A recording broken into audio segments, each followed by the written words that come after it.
ജീവിതത്തിൽ മുഴുവൻ പ്രശ്നങ്ങളാണെന്ന് പറഞ്ഞ് ജീവിതം ഇനി മുന്നോട്ട് പോകാൻ പറ്റില്ല എന്ന് പറഞ്ഞ് പിന്മാറാൻ വരട്ടെ. പ്രശ്നങ്ങൾ എന്ന് പറഞ്ഞ് നമ്മൾ നോക്കുമ്പോൾ, തടസ്സങ്ങൾ എന്ന് പറഞ്ഞ് നമ്മൾ നോക്കുന്നതെല്ലാം കുറച്ചുകൂടി സൂക്ഷ്മമായി പരിശോധിച്ചാൽ അതെല്ലാം ജീവിതത്തിൻ്റെ ഓരോ സാഹചര്യങ്ങളാണ് എന്ന് നമുക്ക് മനസ്സിലാക്കാൻ സാധിക്കും.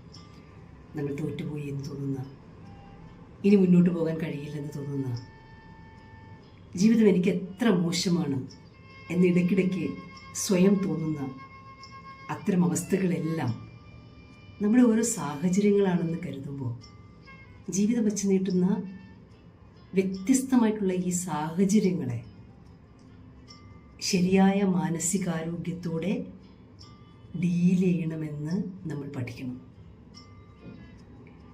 അങ്ങനെ പഠിക്കാൻ കഴിഞ്ഞാൽ ഓരോ മനുഷ്യരും അവരവരുടേതായ രീതിയിൽ മനോഹരമായിട്ട് അവരുടെ ജീവിതം വിടരാൻ തുടങ്ങും. ജീവിതത്തെ ഒരിക്കലും അണ്ടർ എസ്റ്റിമേറ്റ് ചെയ്യരുത്.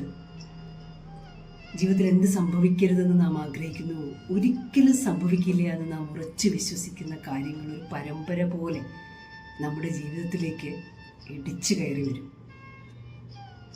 അത് രോഗങ്ങളാവട്ടെ, സാമ്പത്തിക പ്രതിസന്ധികളാവട്ടെ, ഒറ്റപ്പെടലാവട്ടെ, ഉപേക്ഷിച്ചു പോകലാകട്ടെ, എന്താണെങ്കിലും എൻ്റെ ജീവിതത്തിൽ ഇത് സംഭവിക്കില്ല എന്നൊക്കെ ഒരു ഘട്ടം വരെ നാം അഹങ്കരിച്ചേക്കും. ജീവിതം അത് സമ്മാനിച്ച് തന്നെ നമ്മെ പരീക്ഷിക്കും. അങ്ങനെ വരുമ്പോൾ തളർന്നു പോകാതെ, കുറ്റബോധത്തിൽ നീറി ജീവിതം അവസാനിപ്പിക്കാതെ, ഇതൊരു സാഹചര്യമാണ്, ഈ സാഹചര്യത്തിൽ ഞാൻ കുറച്ചുകൂടി ക്ഷമയോടെയും ദീർഘവീക്ഷണത്തോടെയും പ്രവർത്തിക്കണം. ഇത് ജീവിതം വെച്ച് നീട്ടുന്ന ഒരു സാധ്യതയാണ്. ആ സാധ്യത അതൊരു സാമ്പത്തിക ബാധ്യതയാണെങ്കിലും, രോഗമാണെങ്കിലും, ബന്ധങ്ങളുടെ വിട്ടുപോകലുകളാണെങ്കിലും, ഒറ്റപ്പെടലാണെങ്കിലും, മറ്റുള്ളവർ നമ്മളെ ചതിച്ചു എന്ന് തോന്നുന്ന സന്ദർഭങ്ങളാണെങ്കിലും, അത് മറ്റൊരു സാധ്യതയാണ് എന്ന് മനസ്സിലാക്കിക്കൊണ്ട് അതിനെ പോസിറ്റീവായിട്ട് സ്വീകരിക്കാൻ തുടങ്ങുമ്പോൾ ആ സാഹചര്യത്തെ നമ്മളുടെ എല്ലാ ബുദ്ധിയും നമ്മുടെ ഇന്നർ പൊട്ടൻഷ്യാലിറ്റിയും യൂസ് ചെയ്തുകൊണ്ട് മുന്നോട്ട് പോകാൻ നാം ശ്രമിക്കുമ്പോൾ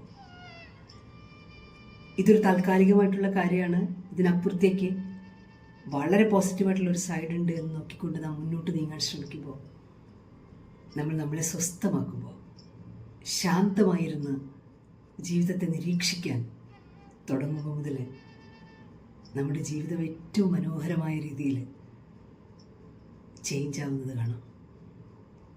ആരെയും കാണിക്കാൻ വേണ്ടിയിട്ടല്ല, മറ്റാരെയും ബോധ്യപ്പെടുത്താനും വേണ്ടിയിട്ടല്ല, എന്നാൽ നമ്മുടെ ജീവിതം സമാധാനമായിട്ട് ജീവിക്കേണ്ടുന്ന എല്ലാ അവകാശങ്ങളും നമ്മളിൽ നിക്ഷിപ്തമായിരിക്കെ എന്തും വന്നോട്ടെ, എത്ര പൊള്ളുന്ന പ്രശ്നങ്ങളും ഉണ്ടായിക്കോട്ടെ,